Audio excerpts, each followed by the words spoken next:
Hi everybody and welcome to the introduction to the provider portal alongside North Yorkshire County Council. I'm Lauren from Go for Growth and just an introduction to the session. Today's webinar is going to be recorded and slide deck and the recording of today's session will be sent out to all attendees at the end of the webinar later this afternoon.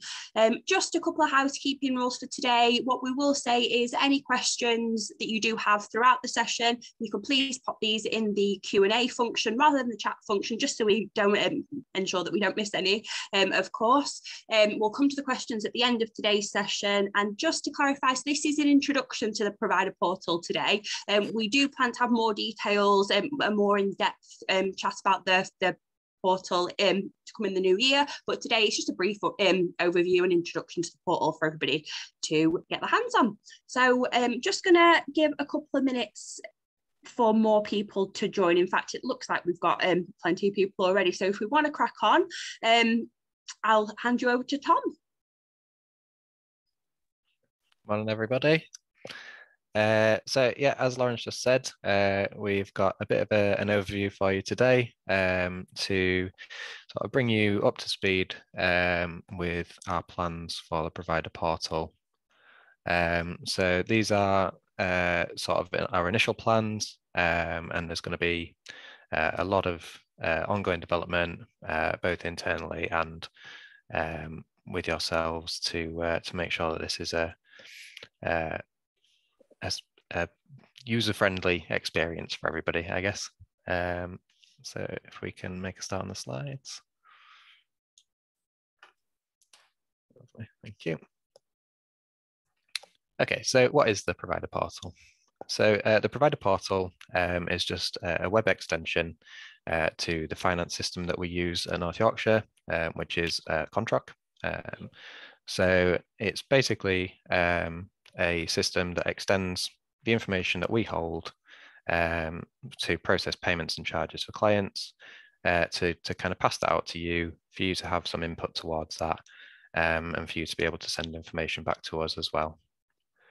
It's a direct view of all of our active services that we have with you, and it will also allow you to feed information through to us, such as your actual service delivery.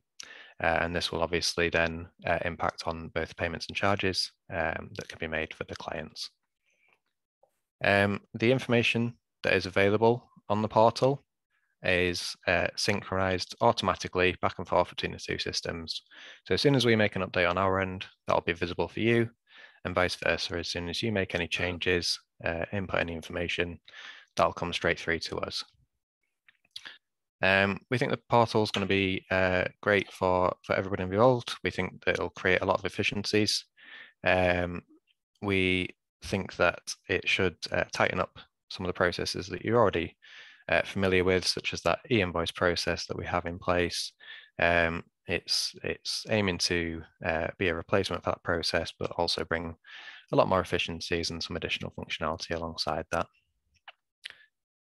So we would hope that those efficiencies will mean that we've got less time spent on data entry and improvements for reconciliation processes. In the longer term, it will also allow us to provide much clearer and more secure communication, and help us and you to identify any issues or any potential issues with payments, to hopefully process those adjustments prior to any payments even being processed. To start with, we'll only be making a fairly small use of the portal. So the main aim, as I've already highlighted, will be to replace the e-invoice process. And to do that, we'll be making use of an area called actuals. We'll go into a bit more detail on what actuals are a bit later in the presentation. And it's probably important to say that we will be providing a lot more detail on how actuals should be recorded, and the importance of them for both yourselves and for us. So in terms of what could be utilised within the portal later down the line, there are a lot of options around communication. So that's obviously one thing that we want to get on board with in the not too distant future, we think that will again be a big help for both yourselves and for us. And there's a lot of other information that we can process through there as well. But we will be spending the right amount of time to make sure that we get everything in place to ensure that it's a well thought through process that can meet everybody's needs. If we can go to the next slide, please, Lauren. Thank you. So as I said, in terms of guidance and support, this is an initial session just to give you a brief overview of what the portal is and how it works. But there will be a lot more detail coming in the not too distant future. And we will have a lot of ongoing support available for you as well. As I said, we want this to be something that is beneficial for everybody. So we will put the effort into making it work. So in terms of this session, it's an introductory session to ensure that you are aware of our plans for the use of the portal. Further guidance will be made available in a number of different formats. So there'll be some written guides, and we also plan to make some YouTube videos as well. So hopefully in whichever format you find most useful, you'll find a learning method for you. These will be made available prior to any anticipated use of the portal, and we're aiming for early 2023. And as I said, there will also be support made fairly directly available if you've got any particular issues when you're actually using the portal itself. If we can go to the next slide, please, Lauren. Okay. So a little bit about how we plan to use the portal for different types of services and rough timeframes of when we're expecting things to happen. So in terms of any home-based support providers, so these, just to clarify the sections that these are broken down into, based on our new APL lists. But if you have services that still fall under the old lists, you might have to do a bit of translating to make sure that you're aware of what's your relevant service. So for the home-based support services, things like personal care services, the portal will be made available from early 2023 onwards, and we'll of course liaise with you to get your account set up prior to this in readiness. The intended use of the portal for home-based support services is going to be to record the actuals. So this is, again, that's the replacement for the e-invoice process.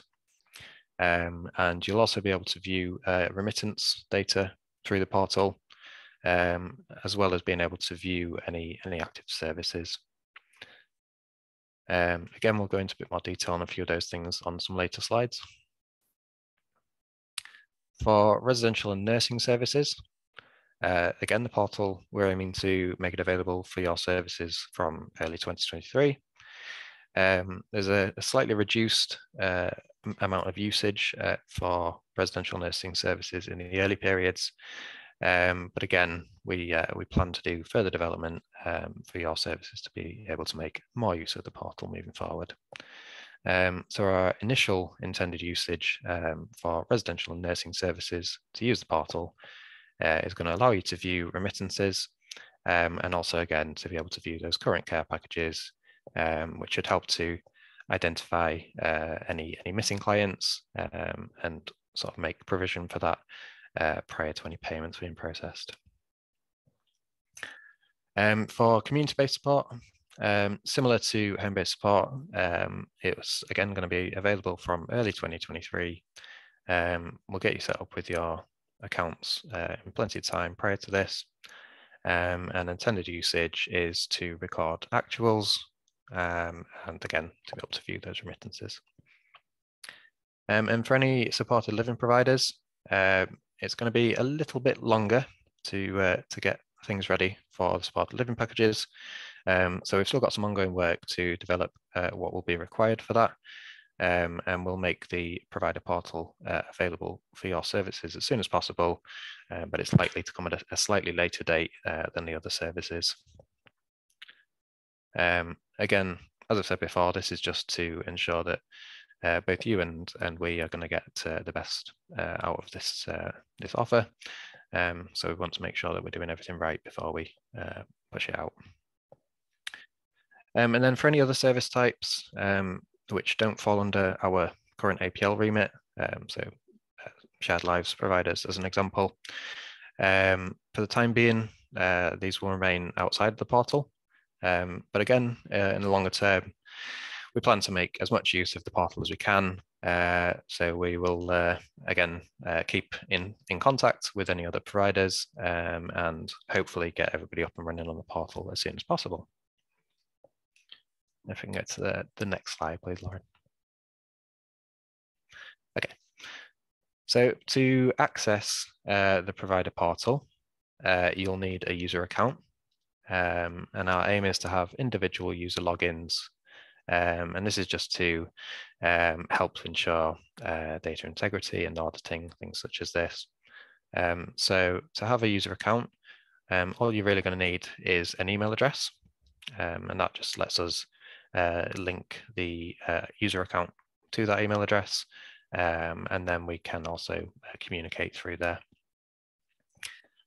So the initial user account details will be created by us. And all you would need to do is to provide us with a relevant email address so that we can set it up. And then we'll provide you with an initial password from there. And once you've got your details, we will provide you with a link to be able to access the portal, which again is just a website. So just as if you were using any other website as normal, you'd access through your link, use your email and password, and that will allow you to log into the portal. In terms of data security, it is obviously sensitive data that we're opening up. So we do want to be as safe as we can with that. And because of this, we do plan to have some form of two-factor authentication set up. We're still working out the detail of this at the moment, but it's likely to be some kind of authentication code.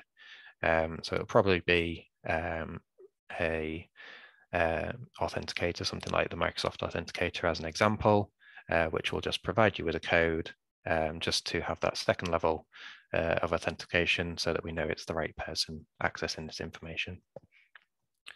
And then in terms of ongoing maintenance of your account, so if you need to change any details or update your password, things such as this, all of that can be managed directly through the portal. Next slide, please, Lauren.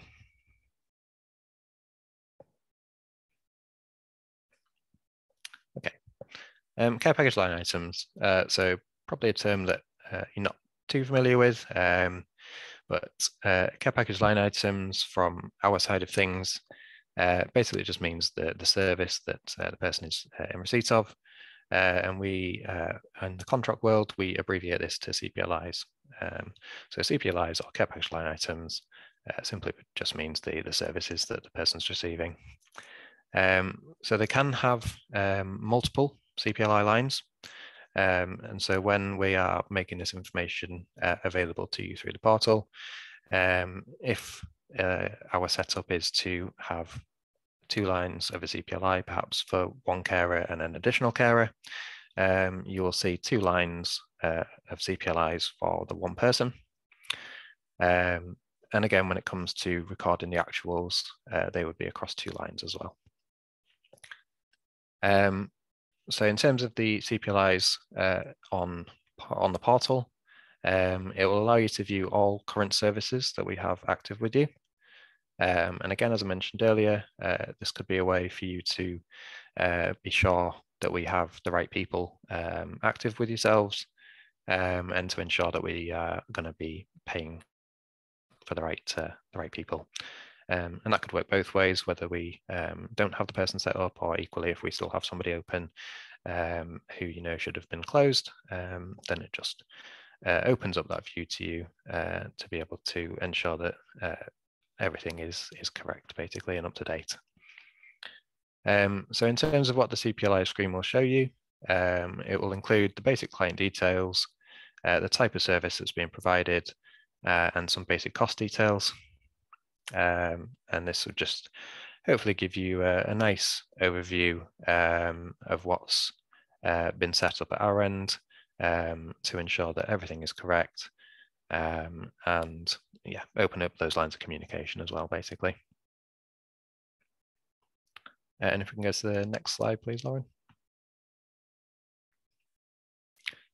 Okay, so actuals. Again, potentially a slightly unfamiliar term, but nothing to worry about too much.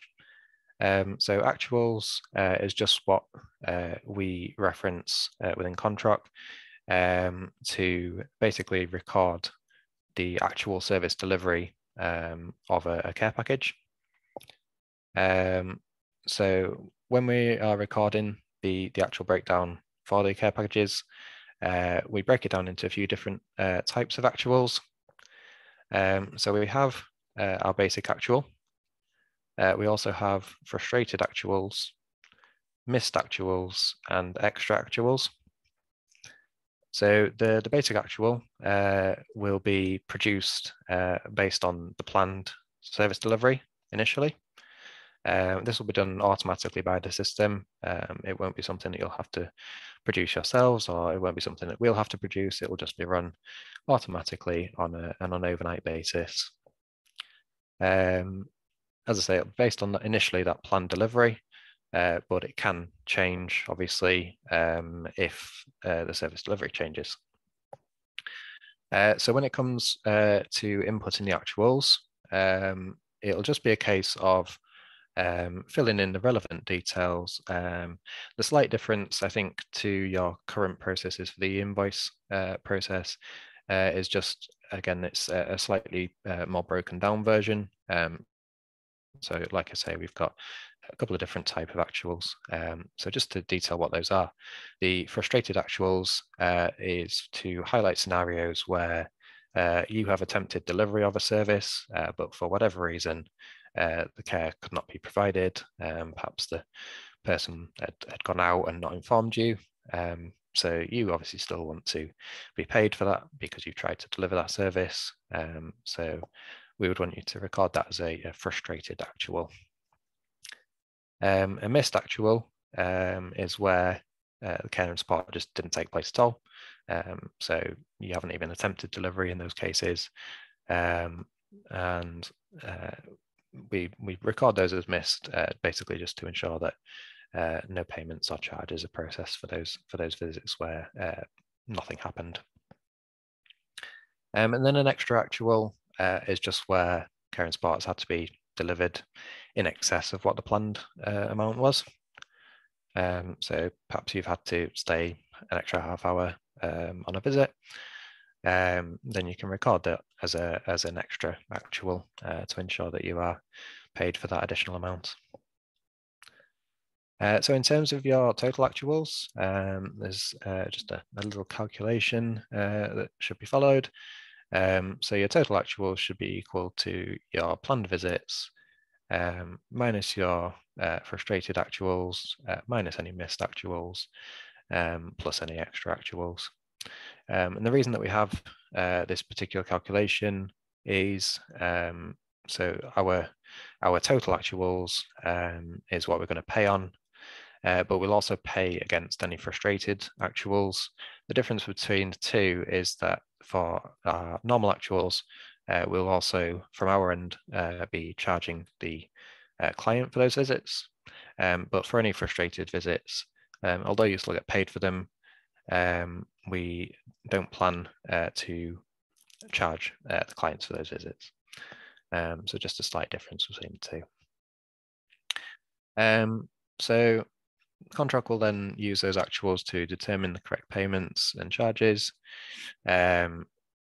We will have some additional settings in place, which are called exceptions.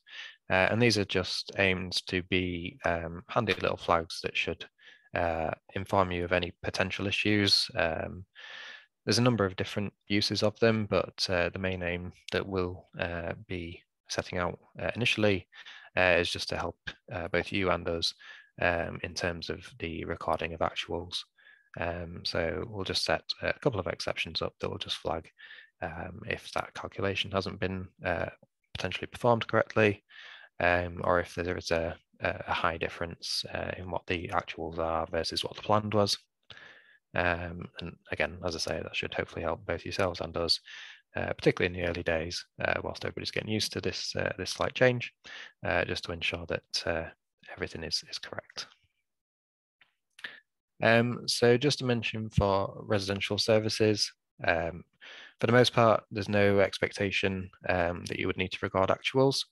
However, we are potentially looking to introduce a separate one-to-one service level to split that out from your base bed level. And if we do go down this route, then there is a potential that we could also record actuals against that. Again, just in case there is any deviation from planned service delivery within those one-to-one service levels versus what was actually delivered. As I said before, we are aware that this is the biggest change that we're looking to introduce. So we will be providing a lot more guidance, and it will be very detailed to ensure that you're as clear as you can be in terms of how these calculations work, how the actuals need to be recorded, and what the ultimate outputs of that will be. So yeah, those will come sort of early in the new year. And if we can go on to the next slide, please, Lauren. Thank you. So we've just got a little graphic here, and this just hopefully helps to explain what we've just been talking about. So this is just trying to break down those different type of actuals that we've just been talking about, whether you would or wouldn't be paid for them, and a couple of boxes to try and help show how we would record various types of actuals. So at the top half of the screen, if we just go back through those, we've got our actuals, missed actuals, frustrated actuals, and extra actuals. And underneath it just tells us if they're paid or not. So as mentioned before, we would pay against actuals, frustrated and extra, but wouldn't pay against missed. And the difference between the payment for the frustrated and the actuals is that we don't plan to charge for those frustrated actuals.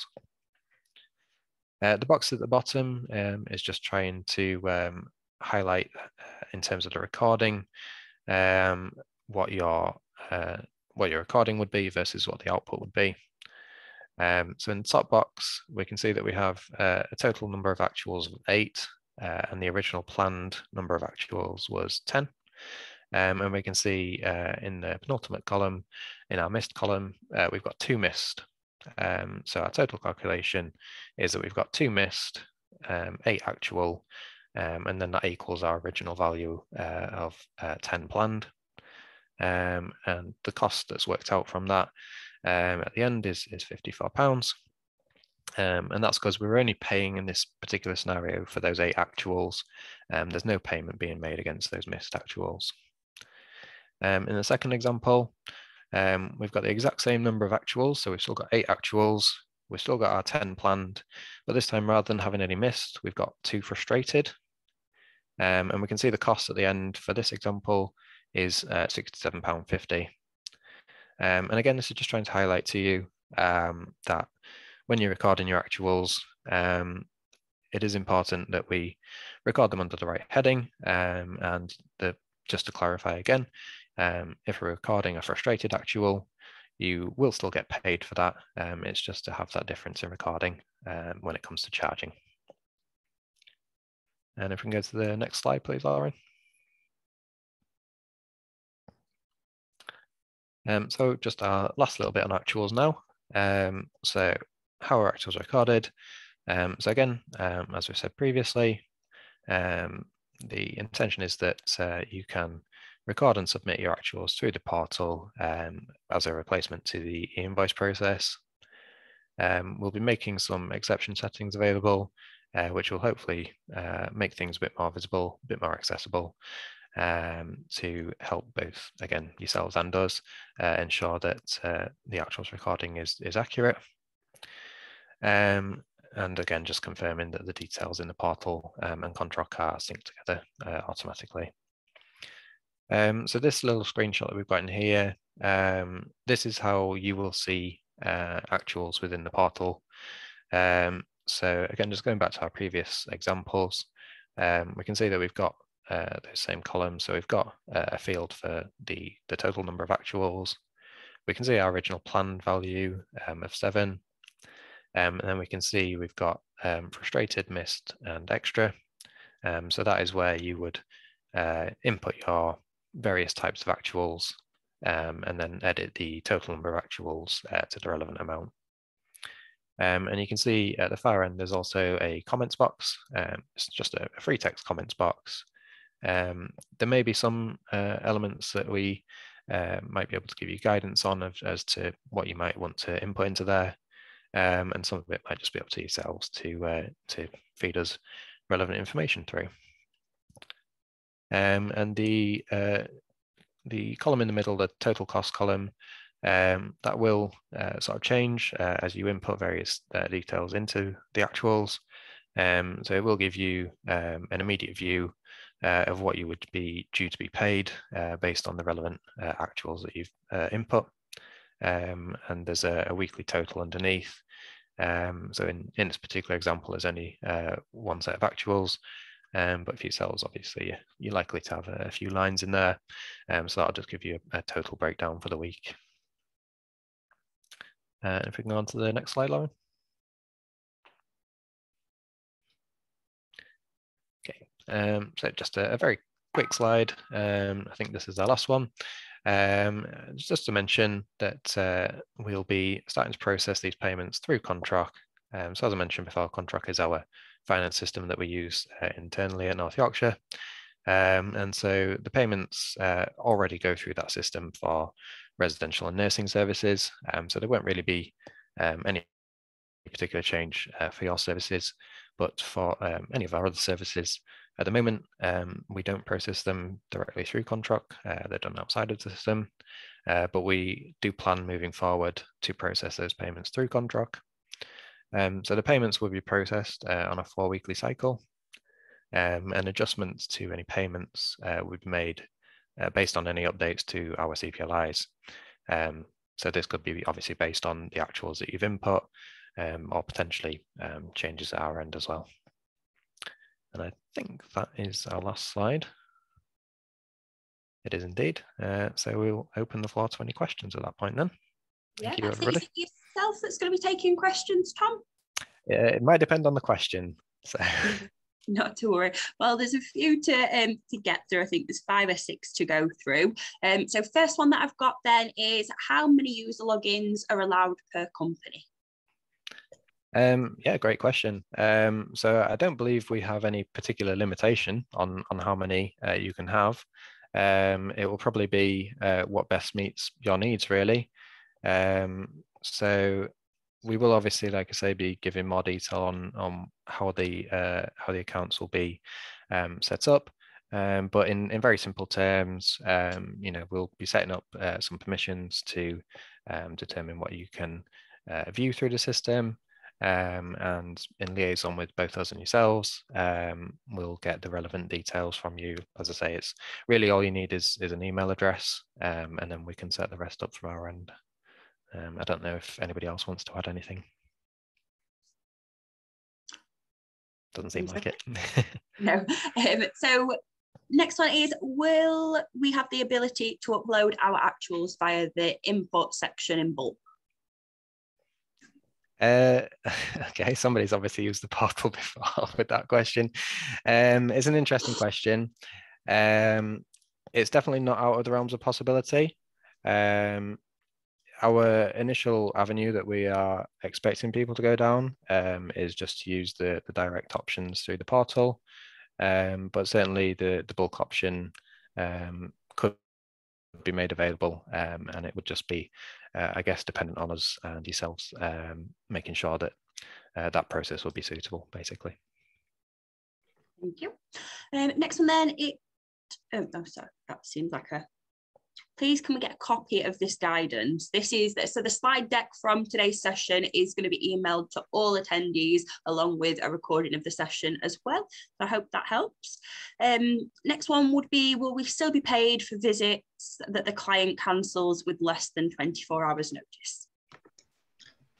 Can I come in on that one, Lauren? Sorry. Yeah, I was just going to say. So I've answered sort of a similar question that was within the Q&A for that. So basically, the system will be reflective of the terms and conditions that are within the contracts that all providers have signed for the approved provider list. So I can't, without knowing each of the services, I can't really go through every single one live as we do it here. But what I've suggested we'll take away as an action is to basically circulate maybe a simple diagram or something that explains the situations where you will sort of where you'll be paid for. Because I think with Tom's obviously demonstrated it within the presentation in its sort of most simple form, but there are some slight nuances within the different contracts for things like where you've been given 24 hours notice from a client who's cancelled a service.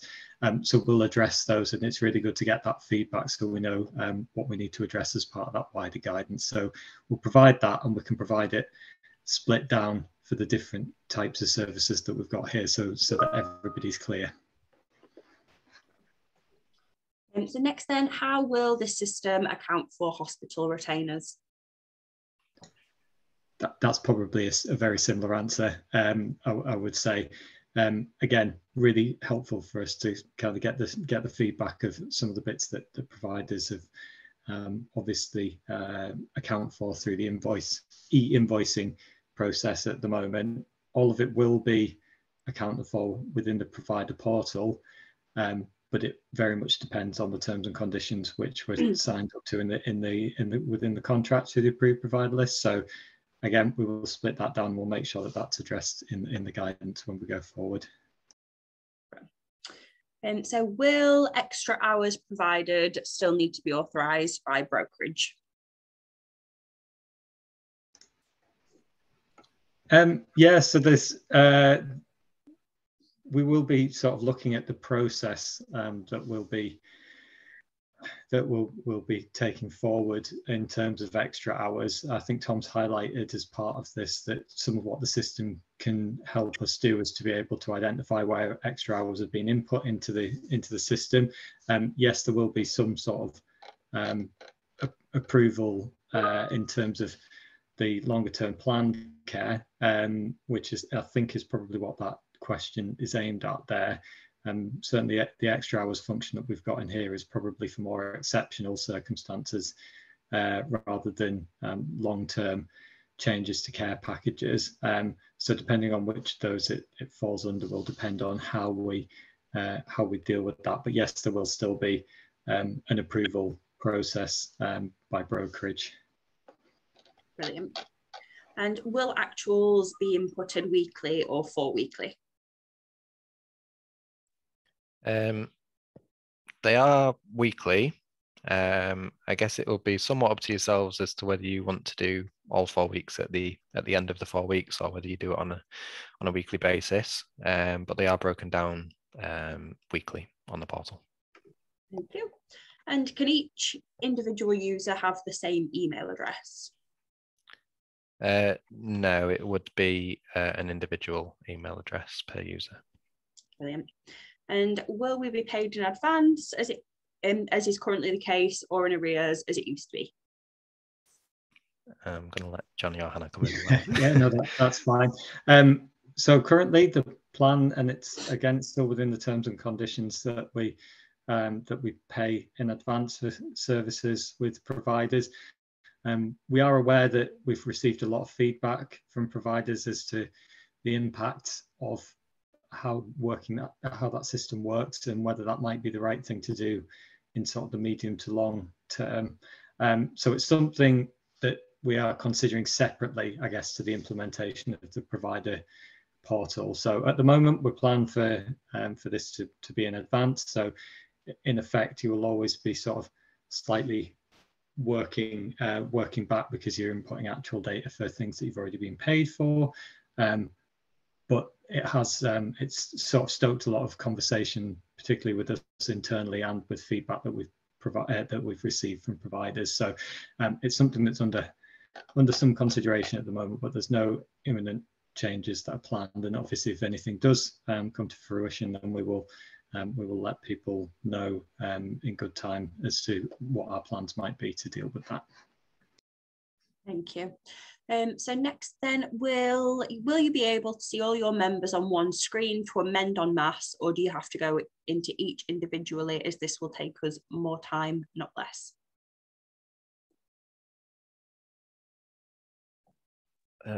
By members, I think, are we meaning the actual clients? Or? Yeah, I'm assuming this means the client view, and are you able to see all the clients on one screen rather than having to click into each one individually to see each CPLI? Sure. Yes, it is all on one screen. So yeah, obviously on my screenshots it was just singular clients, I think, but yeah, the actual screen is all of your clients, and as I said earlier, it's broken down into weeks. So theoretically, you'd be inputting for all your clients during that week, and then moving on to the next week, and so on and so forth. And when do we set up the login? I don't think we have a specific date as yet. As far as we're working at the moment, I think we're sticking to early 2023. As said in the slide deck, we will obviously get you set up with your logins prior to any intended use of the portal. But yeah, at the moment, we're just aiming for early 2023.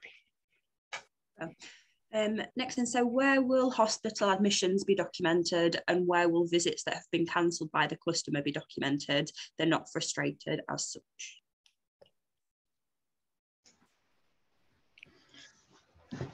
So again, I think this is probably some of the scenarios that we'll take forward in the more detailed guidance as to how you would deal with those particular situations. I've just noticed that Stephen's appeared on the screen, so I'm not sure if he was going to come in on this. Well, I know you're right, Johnny. I was just going to say, from a point of view of if the individual cancelled the call, and we were given notice and the provider was given notice, and it goes back to, like you said, about the terms and conditions. So it all depends on the individual circumstances around whether we would or would not pay for that service, dependent on how much notice was given in relation to a cancellation. So it kind of, there's no easy answer. It depends on the individual circumstances, but we can give some examples when we do that frequently asked questions and guidance, so we can cover that. So the next is more of actually an offer than a question. So happy to volunteer to create and upload test files for you if needed. We've worked with other local authorities to build these in other areas, so can create them quite quickly for you. If you do want this, I can save the details of the attendee and send it over. That will be very much appreciated. Perfect. So next one then, can one email address cover a multitude of individual care homes with the company? Yeah, absolutely.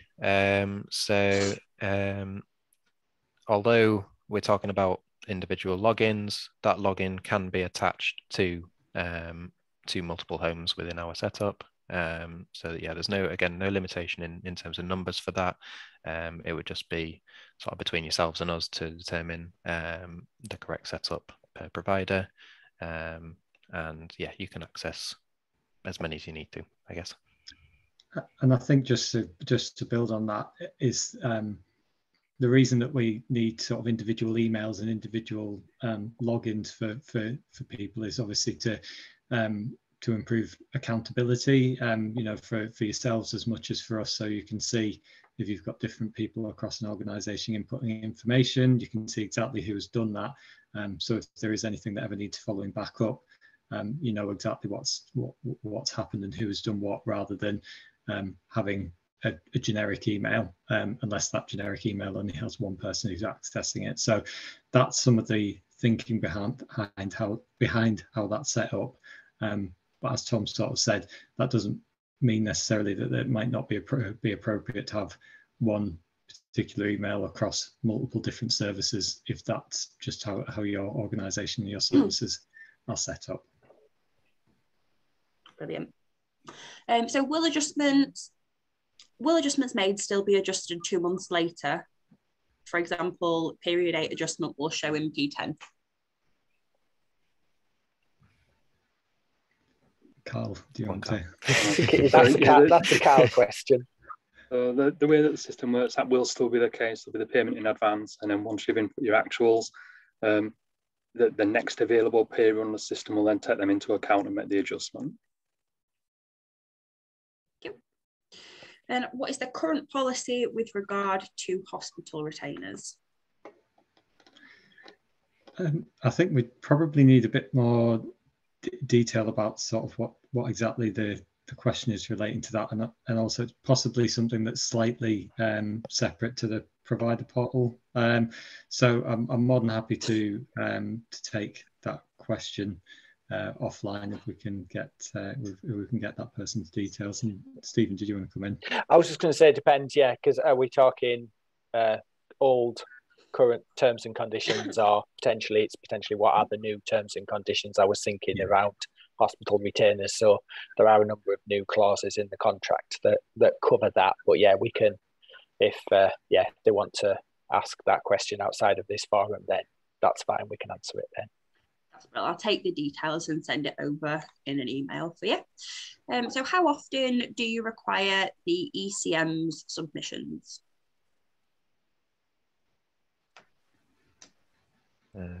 Is ECM, is that, I'm guessing that's the actual submissions.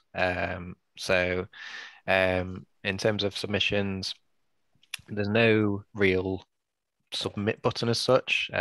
So as I mentioned in the presentation, it's real-time updates. So basically, as soon as you're changing those actuals, whether that be on a weekly basis or a monthly basis, they are sent straight over to us, basically. Thank you. So where do we evidence the reason for overruns? So I think you'll have probably seen within the presentation that Tom's just given here that when you're submitting information, there's also a comments function at the end. Correct me if I'm wrong, Tom. And basically any additional information that can be provided to sort of demonstrate some of the information that's given can be communicated through that function there. Thank you. Is there a form to report and receive hospital admissions and discharges? So I think this probably falls under the category of it's something that's not part of the functionality of the provider portal at the moment for sort of certainly for the launch phase of where we're at the moment. But potentially it could be something, I guess, that we could look at in the future. I'm saying this, Tom is the expert of what the functionality may be in the future, but certainly that's something we can take back as feedback if people feel that that would be something that would be useful to have a sort of an alternative system for. Thank you. And will individual ISCs still be sent? Yeah, so the individual service contract process doesn't change as a result, certainly initially, of this provider portal becoming live.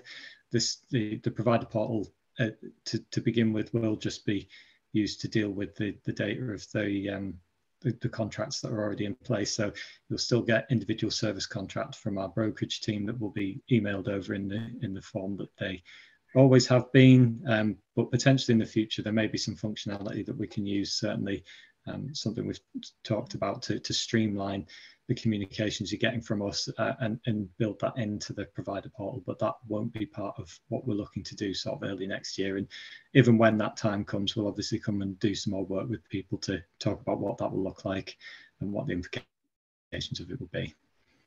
Thank you very much. So I am conscious that we have reached the end of the 45-minute slot. There are actually still more questions coming in, and I don't want to overrun too long. So I'm happy to read any more questions out, or would you like me to send them over in an email and we can have these answered at a later time?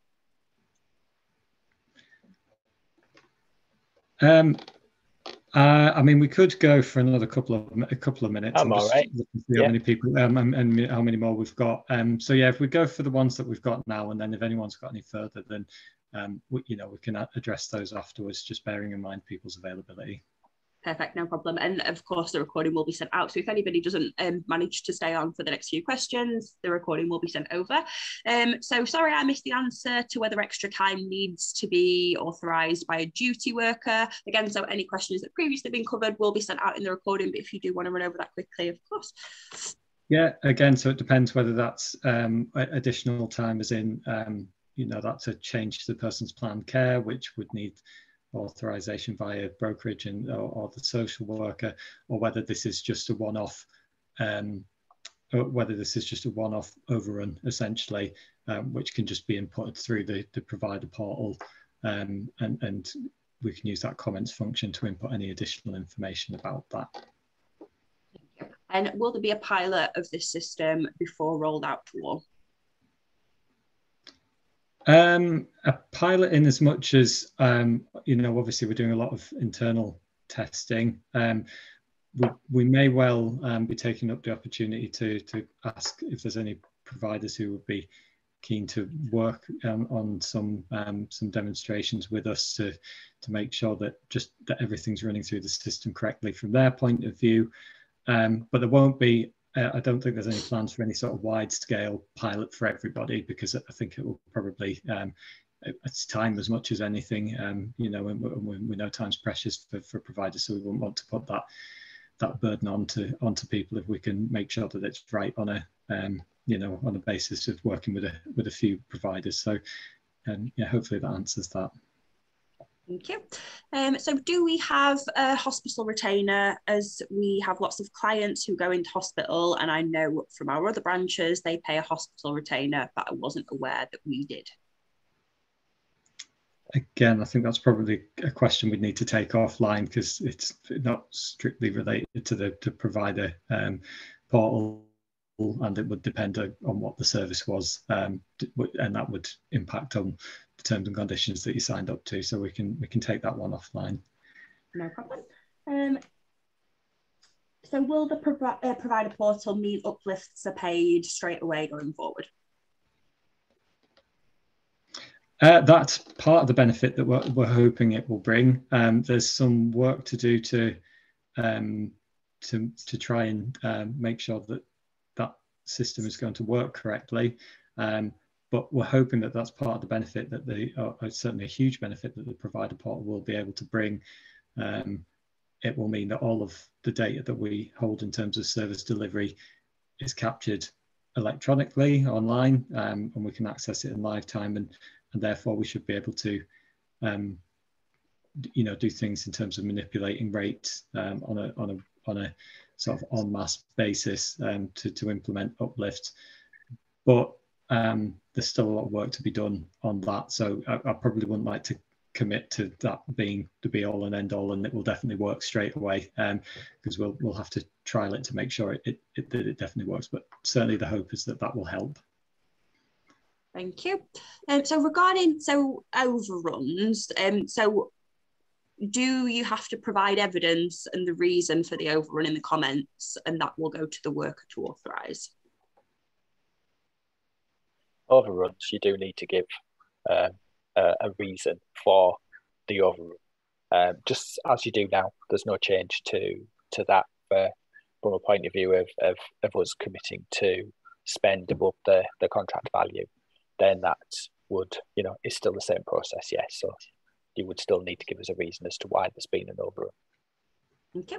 And will we have the ability to check the contract rate is correct based upon the location of the client? Is that I think, is that linked to urban, rural and super rural, the rates?